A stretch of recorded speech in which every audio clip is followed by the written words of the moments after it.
Start. The primary contention which was canvassed on behalf of the appellants and writ petitioners was that insofar as scheduled castes, scheduled tribes, and OBC candidates are concerned, the prescription of a cut-off date for the production of caste certificates is wholly superfluous and of no significance whatsoever. It was submitted that a caste certificate is essentially a recognition of a status already obtained and held by a candidate belonging to the aforementioned three categories. It was short to be contended that the caste certificate was not a document conferring a particular status. Elaborating upon this submission, it was submitted that a candidate belonging to the scheduled caste, scheduled tribes, or for that matter, the OBC category acquires that status by virtue of belonging to a particular caste, category, or group.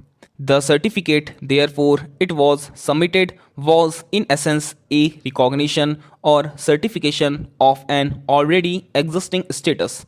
In this view, learned counsels submitted that even if the caste certificate was submitted after the last date prescribed in the advertisement, the same could not be refused.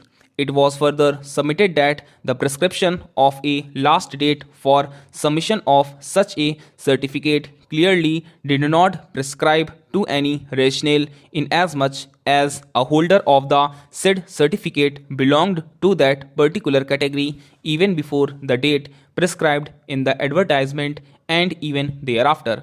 It was then submitted that such a prescription being read into the provisions of an advertisement or recruitment notice would not only be irrational and arbitrary but also violative of the constitutional guarantees enshrined in Articles 14, 15, and 16 of the Constitution.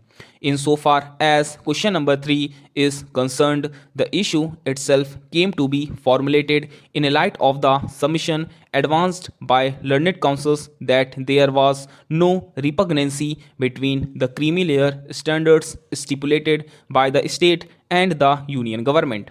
It was short to be demonstrated before us that the benchmarks formulated by the union government were lower than those prescribed by the state, and therefore merely because the certificates produced were with reference to appointments to posts under the government of India, the same could not be discarded by the state respondents. The learned Chief Standing Counsel appearing for the state drew our attention to the provisions of the advertisement to contend that all participating candidates had been put to adequate notice that a caste certificate was to be obtained and submitted in a prescribed format. He further contended that the advertisement not just prescribed time limits within which a caste certificate on the prescribed format was to be submitted, but also stipulated the consequences of a certificate not being submitted within the time fixed thereunder. He further sought to highlight the fact that for 1865 vacancies which came to be advertised, the board received as many as 41,000 applications. It was his submission that in the recruitment process, as many as 391, 37, and 503 vacancies stood identified as being reserved for scheduled castes, scheduled tribes, and OBC candidates respectively. Stop.